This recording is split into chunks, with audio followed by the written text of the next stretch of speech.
Hello student, today I am going to teach about force chapter 1 for SSC board class 10। तो आप लोग ये समझ रहे हैं, आज फोर्स ये पहला चैप्टर है, फर्स्ट चैप्टर है, आप लोगों के लिए वेरी वेरी इंपॉर्टेंट चैप्टर है। तो आज हम लोग स्टार्ट कर रहे हैं फोर्स। आप लोग बिल्कुल फोर्स से पहले से ही, प्रीवियस क्लास से ही, प्रीवियस बहुत से 6, 7 से 8 से आप लोग इसके बारे में आप लोग जान चुके हैं, फोर्स के बारे में आप लोग जानते हैं। तो अब नेक्स्ट जो हम लोग आगे फोर्स के बारे में क्या जानने जा रहे हैं इस चैप्टर में, हम लोग पहले फोर्स जानेंगे, फिर मोमेंटम ऑफ फोर्स क्या है, जिसको टॉर्क क्या है ना, इक्विलिब्रियम क्या है, और ये सारी कपल्स क्या है, सारी चीज की चर्चा इसमें करेंगे और आप लोगों के लिए वेरी वेरी इंपॉर्टेंट होगा। तो चलिए, इसमें हम लोग फोर्स से के बारे में पहले जाने। फोर्स के बारे में जैसे pulling and pushing is called force, ये बचपन में पढ़े, पहले पढ़े, लेकिन अब क्या पढ़ना है, पढ़ना है इसको कैसे डिफाइन करना है फोर्स को, ठीक है ना। फोर्स और आपको टॉर्क, फोर्स और टॉर्क यानी मोमेंटम ऑफ फोर्स, दोनों में डिफरेंस है, उसको समझना है। क्या है फोर्स? फोर्स अब भी जो हम पढ़ेंगे तो क्या है कि rate of change of its linear momentum, यानी rate of change of its linear momentum. इसके लीनियर मोमेंटम में जो चेंजिंग आएगा, किस रेट से हो रहा है, वो फोर्स को डिफाइन करेगा। That means force equal to P by T. P क्या है? मोमेंटम। पी इक्वल टू क्या होता है? Momentum. M V momentum equal to M V. Momentum equal to क्या होता है? M V, mass into velocity, mass into velocity. तो अब हम देखें तो यहां पर F के जगह पर, P के जगह पर क्या दे दें? M भी दे दें। चलिए, T हो गया। F equal to V by T acceleration, V by T acceleration, तो M A, ओके, F बराबर M। ओके, हम लोग यहां तक इसको समझ चुके हैं कि F है, F बराबर MA से आप लोग अवगत है। नेक्स्ट इसका यूनिट चलते हैं, यूनिट ऑफ फोर्स। अब क्या पढ़ना है? Unit of force. तो फोर्स इक्वल टू आप लोग जानते हैं ए में, अभी तुरंत प्रूफ किए। तो अब क्या होगा? केजी, एक्सीलरेशन का क्या होता है? मीटर पर सेकेंड स्क्वायर। तो मीटर पर सेकेंड स्क्वायर, तो इसका यूनिट हो गया केजी मीटर पर सेकेंड स्क्वायर। इस प्रकार से भी इसको लिख सकते हैं, बहुत जगह आपको मिलेगा केजी मीटर पर सेकेंड स्क्वायर को ऐसे। तो इससे घबराने की बात नहीं है। अगर ये ऊपर करेंगे तो इसका चार्ज क्या हो जाएगा, जो पावर है उसका क्या हो जाएगा? पॉजिटिव है तो नेगेटिव चार्ज आ जाएगा। मैथ में आप लोग जानते हैं 1/2 वो 2 - 1 पावर हो जाता है। अगर 1/s पर पावर 2 है तो 2 पर -2 पावर हो जाता है। तो आप लोग ये सिंपल चीज है। इसी को क्या कहा गया? न्यूटन। इसको क्या कहा गया? न्यूटन। समझ में आई बात? चलिए, अब हम लोग मोशन के बारे में सबसे पहले, अब मोशन के बारे में जाने कि यदि कोई फोर्स अगर अप्लाई हो रहा है एक रिजिड बॉडी पर, तो ये किस प्रकार से, अगर ये दो बॉडी है हमारे पास और यहां पर एक पाइवोट पॉइंट है, फिक्स पॉइंट है, अटैच्ड है किसी बॉडी से, रिजिड बॉडी से, ये भी, और इसके अकॉर्डिंग यहां पर ये पर फोर्स लगेगा और ये पर इस प्रकार से फोर्स लगेगा, या यहां पर एक है और इस पर एक ये घूम सकता है और इस पर एक फोर्स लग रहा है। तो ये कैसे, यहां पर हम देखें कि अगर यह फोर्स अप्लाई करते हैं तो ये यहां से मूव करेगा और ये चारों तरफ घूम जाएगी, और इस पर मूव करेगा। इस पर अगर फोर्स इस प्रकार से लगाए तो ये बॉडी यहां था, यहां आ जाएगा, ये यहां था, ये यहां पर आ जाएगी। इस तरह से ये बॉडी क्या कर रहा है? मूव कर रहा है, लेकिन दोनों का थोड़ा सा डायरेक्शन चेंज है। क्या डायरेक्शन में अंतर है, डिफर है भाई? क्या है कि यहां पर स्ट्रेट लाइन में जा रहा है, लीनियर हो रहा है, स्ट्रेट में जा रहा है, तो यह हो गया लीनियर मोशन, ट्रांसलेशनल मोशन बोलते हैं इसको। और उसके बाद ये जो बॉडी मूव कर रहा है इस पाइवोट पॉइंट के, है ना, पाइवोट पॉइंट के अबाउट मूव कर रहा है, तो इसको क्या बोलेंगे? Rotational motion. इसको क्या बोलना है? Rotational motion. तो समझ में आई बात कि रोटेशनल मोशन क्या है और ये लीनियर ट्रांसलेशनल मोशन क्या है। तो हम लोग ये कितने टाइप का पढ़े? 2 तरह का हुआ, कि जिसको लीनियर मोशन भी बोलेंगे आप, लीनियर मोशन, और यह इसको बोलते हैं ट्रांसलेशनल मोशन। ट्रांसलेशनल मोशन भी बोल सकते हैं आप, लीनियर मोशन बोल सकते हैं इसको। अब इसको क्या बोलेंगे, रोटेशनल मोशन। ठीक है, ये लीनियर और ये रोटेशनल, रोटेट कर रहा है बॉडी रोटेट कर रहा है, रोटेशनल मोशन हो गया। ये लीनियर में हो रहा है, स्ट्रेट में पाथ में जा रहा है, तो ये जो क्या हो जाएगा, लीनियर और ट्रांसलेशनल मोशन। तो हम लोग चले next, moment of force. Hello student, अब चलना है moment of force. Moment of force अब हम लोग स्टडी करेंगे। मोमेंट ऑफ फोर्स क्या है? हम लोग मोशन के बारे में जान चुके, फोर्स के बारे में जान चुके, लेकिन ये मोमेंट ऑफ फोर्स क्या है? Moment of force turning effect. मान लीजिए कोई ये बॉडी है ना, और यहाँ पाइवट पॉइंट किसको बोलते हैं? जो फिक्स्ड पॉइंट है, जिस फिक्स्ड पॉइंट के अबाउट ये मूव करेगा, ये सिर्फ मूव करेगा तो ये फिक्स्ड पॉइंट हुआ, और यही फिक्स्ड पॉइंट जो है क्या कहलाता है? Pivot point. तो पाइवट से यहां पर एक फोर्स अगर अप्लाई हो और ये बॉडी मूव करने लगे तो है ना, turning effect produce due to applied force apply होने के कारण जब बॉडी मूव करे, घूमे, तो हम इसको क्या कहेंगे? मोमेंट ऑफ फोर्स कहेंगे। Moment of force. एक ये बॉडी है, एक रिजिड बॉडी है भाई, और यहां पर एक पॉइंट है, पाइवट पॉइंट यहां पर है। यहां पर यदि फोर्स अप्लाई करेंगे तो ये क्या होगा? ये मूव करेगा, ये मूव करेगा, यहां आ जाएगा, ये बॉडी यहां आएगा, फिर ये ऐसे चारों तरफ मूव करेगा। तो ये जो टर्निंग इफेक्ट आ रहा है ड्यू टू अप्लाइड फोर्स, तो ये जो हो रहा है इसको हम लोग क्या कहेंगे? मोमेंट ऑफ फोर्स कहेंगे। ओके, चलिए मोमेंट ऑफ फोर्स हम लोग, लेकिन यह जो है ये किन किन बातों पर डिपेंड करता है? हम लोग दो बात पर ये डिपेंड करता है।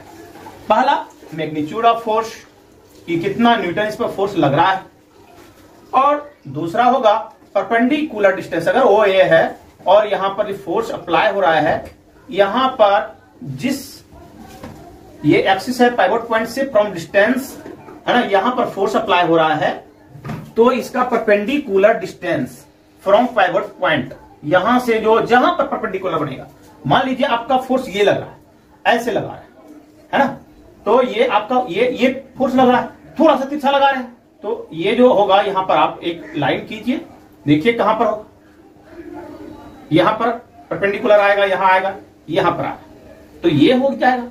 ये डिस्टेंस जो होगा ये परपेंडिकुलर डिस्टेंस होगा, और ये परपेंडिकुलर डिस्टेंस पर आपको पता है ये जो टर्निंग इफेक्ट होगा इसका दो फैक्ट है, दो फैक्टर पर डिपेंड करेगा, वह मूव कैसा करेगा, या मूव करेगा या नहीं करेगा। क्योंकि हम लोग अभी इसको यहां पर एक उदाहरण लेके समझे, यहां पर हमारे पास एक ये बॉडी है, रिजिड बॉडी है, अगर यहां से हम करते हैं बहुत इजी वे में ये मूव कर रहा है, लेकिन अगर यही यहां पर लगेगा तो ज्यादा फोर्स, यहां पर अगर 5 न्यूटन या 10 न्यूटन लग रहा है, फोर्स लगा रहे हैं तब ये मूव कर रहा है, तो यहां पर क्या होगा, यहां 5 न्यूटन लगेगा और ये मूव करेगा। तो दो चीज है कि मैग्नीट्यूड ऑफ फोर्स यहां बढ़ाना पड़ेगा तभी आपका ये मूव करने वाला है, या तो फिर क्या परपेंडिकुलर ये डिस्टेंस जहां हम फोर्स लगा रहे हैं इसका डिस्टेंस, ये इन दोनों पर डिपेंड करेगा क्या, मोमेंट ऑफ फोर्स। इसका वैल्यू क्या होगा, इसका फॉर्मूला क्या आ जाएगा, कि ये दो बात पर निर्भर कर रही है, दो फैक्टर है इसके जिसको डिपेंड करता है मोमेंट ऑफ फोर्स। तो किस पर, मैग्नीट्यूड ऑफ फोर्स, फोर्स कितना लग रहा है, एंड मल्टीप्लाइड प्रोडक्ट किसका होगा, परपेंडिकुलर डिस्टेंस, ओपी। यानी जितना डिस्टेंस ये करेंगे, बढ़ाएंगे, उतना ही ये क्या होगा, कम न्यूटन लगेगा फोर्स और वो मूव करने लगेगा। तो दो बात पर तो डायरेक्टली प्रोपोर्शनल होगा मोमेंट ऑफ फोर्स का, यानी force, magnitude of force and perpendicular distance, यानी डी। ओके, तो एफ डी भी बोल सकते हैं। ये क्या है, परपेंडिकुलर डिस्टेंस, परपेंडिकुलर डिस्टेंस, ऐसा परपेंडिकुलर डिस्टेंस। ओके, चलिए यूनिट ऑफ फोर्स। अब क्या है, यूनिट ऑफ फोर्स, यूनिट इसका क्या होता है, न्यूटन होता है, और इसका क्या होता है, मीटर होता है।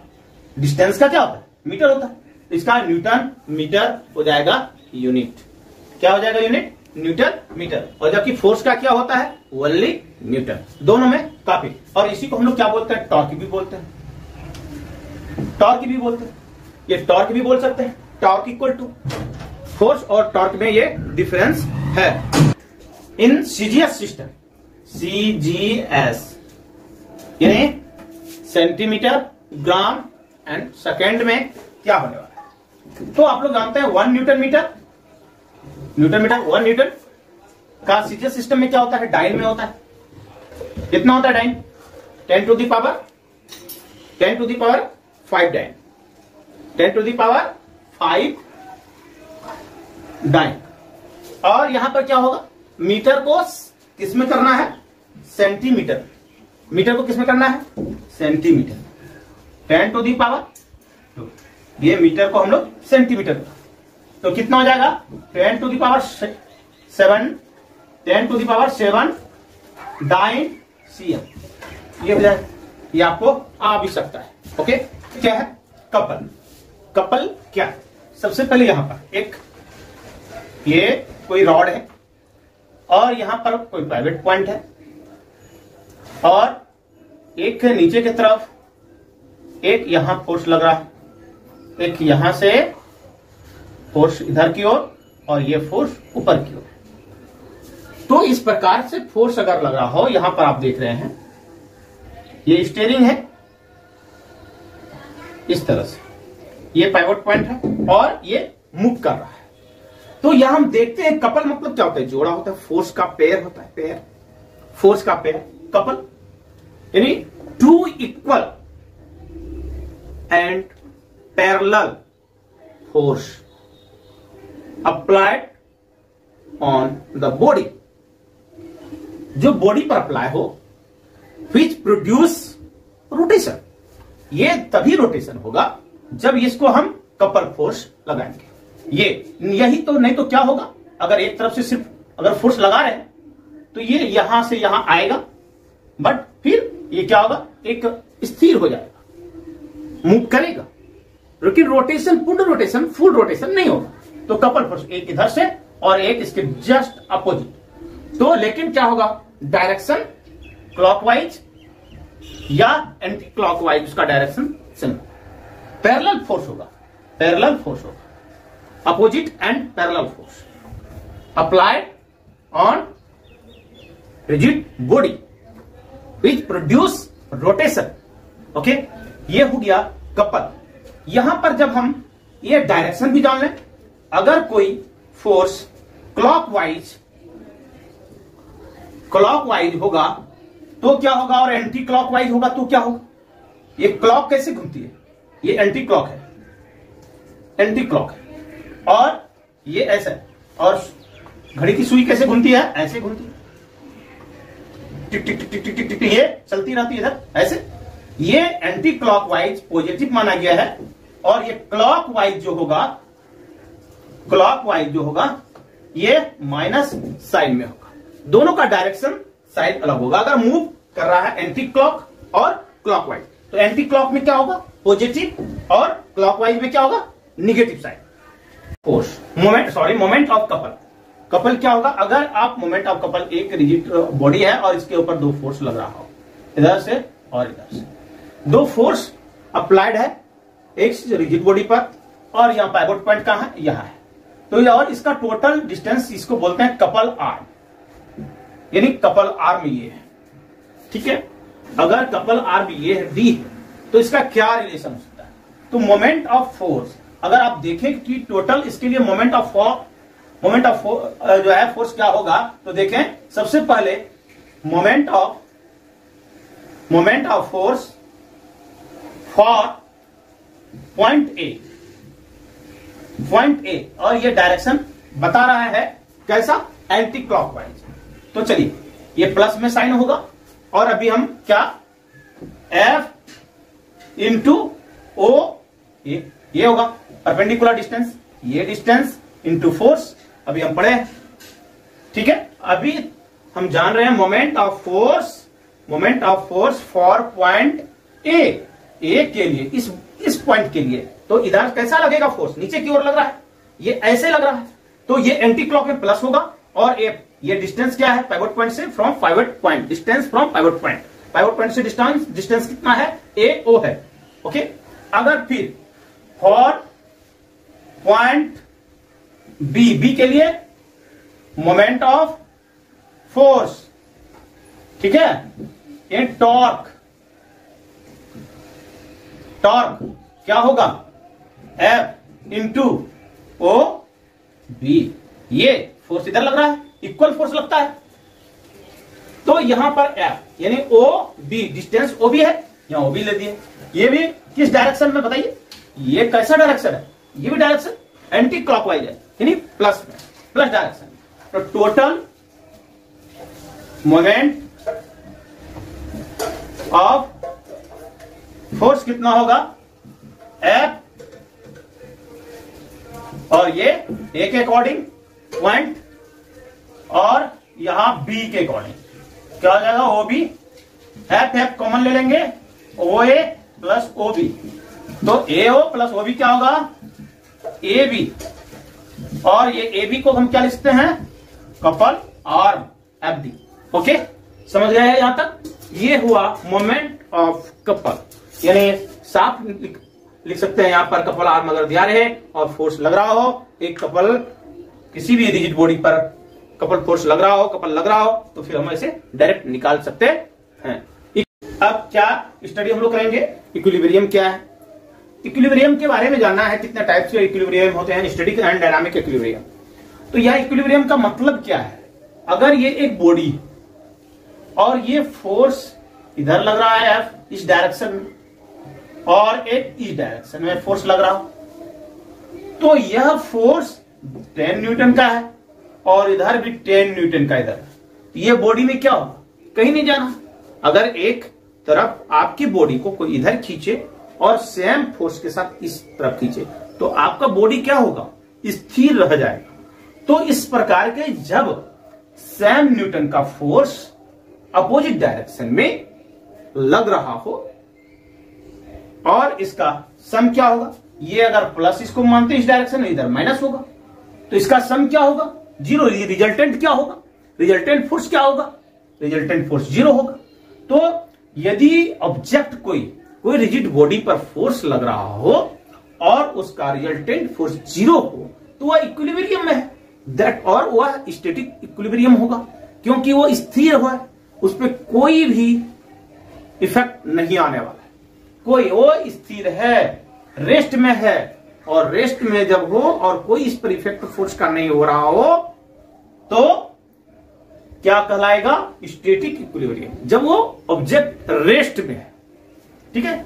डायनेमिक किसको कहेंगे, डायनेमिक इक्विलिब्रियम उसको कहेंगे जब ऑब्जेक्ट मोशन में हो और वह उस पर एक्सीलरेट नहीं हो रहा, फोर्स लग रहा हो, लेकिन कोई भी इफेक्ट उस पर, जैसे आपका देखिए ये सन है, ये क्या है, सन है, और ये अर्थ ये मूव कर रहा है चारों तरफ, ये मूव कर रहा है, इस पर कोई इफेक्ट नहीं हो रहा है ना। वाटर का, अगर रेन वाटर का एक ड्रॉप जो है, ड्रॉप ऑफ रेन वाटर यहां पर ऐसे गिर रहा है, तो यहां पर क्या लग रहा है, इस पर ये बियॉन्सी फोर्स लग रहा है, बियॉन्ड फोर्स लग रहा है ऊपर की ओर, है ना, ड्यू टू फ्रैक्शन। तो यहां पर ये ऊपर की ओर एक फोर्स लग रहा है, लेकिन ग्रेविटेशनल फोर्स नीचे लग रहा है। लेकिन दोनों फोर्स क्या हो रहा है कि यहां पर कोई भी सेम हो जाता है इस पर ड्रॉप के ऊपर, और ये फ्रीली है ड्रॉप वाटर का जो है, रेन वाटर का ड्रॉप वो नीचे गिरते रहता है। तो ये भी किसका होगा, डायनामिक इक्विलिब्रियम होगा। यहां भी सन के चारों तरफ अर्थ अराउंड चारों तरफ मूव कर रहा है, ये जिस मोशन से मूव कर रहा है उसी मोशन से मूव कर रहा है, इस पर फोर्स लग रहा है, इधर भी फोर्स, कोई और भी जितने भी आकाशीय पिंड है, आकाश में जितने भी सूरज तारे जो भी हैं, इस पर फोर्स लगा रहा है, ये इसको लगा रहा है, ये इसको लगा रहा है, सब एक दूसरे को खींचे हुए है। लेकिन ये क्या हो रहा है, रिजल्टेंट यहां पर मोमेंटम ऑफ फोर्स का जो सम होगा, अलजेब्रिक सम होगा, वह जीरो है, अलजेब्रिक सम जीरो है, जिसके कारण से यह फ्रीली मूव कर रहा है बिना रुकावट के। जिस स्थिति में वो मोशन कर रहा है, जिस एक्सीलरेशन में वह मोशन कर रहा है, उस ऑब्जेक्ट का जो भी एक्सीलरेशन है वह उसका एक्सीलरेशन चेंज नहीं हो रहा है, और उसी एक्सीलरेशन के साथ वह सूर्य के चारों तरफ ये अर्थ मूव कर रहा है। ओके, तो हम लोग यहां पर एक और उदाहरण लेके देखें। यहां पर एक एग्जांपल लेते हैं। यहां पर एक बॉडी है, यहां पर ले लें, यहां भी ले लें, ये इस डायरेक्शन में है, ये भी इस डायरेक्शन में है, ये कैसा डायरेक्शन देगा, ये डायरेक्शन है और इसका डायरेक्शन क्या है, ये, यानी दोनों का डायरेक्शन अपोजिट है। दोनों का डायरेक्शन क्या है, अपोजिट है। ये क्लॉकवाइज डायरेक्शन है और ये एंटी क्लॉकवाइज है, ये प्लस है ये माइनस है। और यहां पर क्या है कि अगर यदि आपका यहां पर ये पाइवोट पॉइंट है, इसके अबाउट ये मूव करेगा, इसके इस पाइवोट पॉइंट के अबाउट मूव करना है इसको, और इसका डिस्टेंस यहां पर 7 या 2 न्यूटन का फोर्स लगा रहा है और इसका डिस्टेंस है 5। और यहां क्या है, यहां पर लग रहा है 5 न्यूटन का फोर्स, लेकिन अगर डिस्टेंस हो जाए, अब थोड़ा सा इसका छोटा कर देते हैं, आपको समझ में आएगा एक साथ। यहां पर 5 न्यूटन का फोर्स लग रहा है, लेकिन डिस्टेंस इसका क्या है, 2 मीटर, 2 मीटर। अब इसका ए पॉइंट है और ये बी पॉइंट है। ये ए पॉइंट के टॉर्क क्या होगा, ये टॉर्क इक्वल टू या moment of force equal to क्या होगा, moment of force equal to क्या होगा, 2 इंटू एफ 5, ये मीटर, 2 फोर्स लग रहा है, 5 मीटर है, डिस्टेंस परपेंडिकुलर डिस्टेंस 5 हो गया, 10 न्यूटन मीटर। ये कैसा है, कैसा डायरेक्शन में है, क्लॉकवाइज, ये माइनस चलेगा। और यहां पर इस डायरेक्शन में लेने टॉर्क, मोमेंट ऑफ फोर्स भी लिख सकते हैं आप यहां पर ऐसे, तो क्या होगा भाई, ये न्यूटन, कितना न्यूटन, 5 न्यूटन का फोर्स लग रहा है और इसका डिस्टेंस कितना है, 2 मीटर है। यहां भी 10 न्यूटन मीटर हो जाता है, ये प्लस ये माइनस, और टोटल टॉर्क कितना हो जाएगा, टोटल टॉर्क ये मोमेंट ऑफ फोर्स कितना हो जाएगा, +10 और -10, तो यह न्यूटन मीटर, तो कितना हो जाएगा, 0 न्यूटन मीटर। और यह बॉडी क्या होगा, 0, जिस मोशन में होगा हम ये कहेंगे कि यह बॉडी इक्विलिब्रियम में है। तो कितना पॉइंट आप देखें इक्विलिब्रियम के लिए, पहला तो हम लोग देखें कि अगर बॉडी रेस्ट में ही रह जाता है, उस पर कोई मोशन नहीं होता है, तो वह स्टैटिक इक्विलिब्रियम होगा। और अगर डायनामिक इक्विलिब्रियम क्या होगा, जो अगर मोशन में है तो लेकिन वह नए एक्सीलरेशन के साथ एक्सीलरेट नहीं करेगा, यानी कि टोटल टॉर्क क्या होगा इस पर जो लग रहा है, वह resultant algebraic sum of torque है ना, वह होगा 0। और यहां पर क्या होगा कि सम ऑफ रिजल्टेंट फोर्स जो होगा, यानी टोटल फोर्स जो होगा, अगर वह 0 हो जाए, तो यहां पर देख रहे हैं रिजल्टेंट फोर्स 0 है, तो वह स्टैटिक इक्विलिब्रियम में रहेगा। तो यहां पर, और ये भी आप बॉडी से देख लिए, हम लोग ये पूछा जा सकता है, आपको क्वेश्चन बोर्ड में रह सकता है कि क्या यह बॉडी इक्विलिब्रियम में है या नहीं है, तो आप क्या निकालेंगे, टॉर्क, यानी कि moment of force, moment of force आप निकाल लेंगे, मोमेंट ऑफ फोर्स आप निकाल लेंगे, और आप देखेंगे टोटल मोमेंट ऑफ फोर्स क्या है, माइनस में अगर 0 आ जाए, अलजेब्रिक सम 0 हो रहा है, तो हम बोलेंगे यह बॉडी किसमें है, इक्विलिब्रियम में है। तो आप यह मूव कर रहा हो या फिर जिस स्थिति में ये होगा वो इक्विलिब्रियम होगा, मोशन में है तो मोशन में ही रह जाएगा, जो जिस स्थिति में है। डायनामिक इक्विलिब्रियम होगा डायनामिक होगा, स्टैटिक होगा तो स्टैटिक होगा, लेकिन हमको इक्विलिब्रियम जानने के लिए ये निकालना पड़ेगा, या तो फोर्स के अकॉर्डिंग में निकालेंगे या तो फिर टॉर्क के अकॉर्डिंग में निकालेंगे। अगर मूव कर रहा है तो टॉर्क के अकॉर्डिंग में निकालेंगे। ओके गाइस, चलिए ये आप लोग समझ चुके हैं। नेक्स्ट आप लोग का वीडियो हम बनाएंगे centre of gravity and uniform circular motion, इसी चैप्टर का है, लेक्चर 2 करके आएगा। आप लोग निश्चित रूप से आपको इसको देखना है और ये पूरा कंप्लीट हो जाएगा। उसके बाद नेक्स्ट आएगा, न्यूमेरिकल लेके आएंगे हम, और उसको जितना हो सके आप लोग शेयर करें, लाइक करें और सब्सक्राइब करें। अगर कोई भी कमेंट्स, अगर कोई प्रॉब्लम हो रहा हो कमेंट्स जरूर करें, फिर आपका उसमें कुछ आपको समझाने का प्रयास करेंगे और अच्छी तरह से बनाने का प्रयास करेंगे। ओके।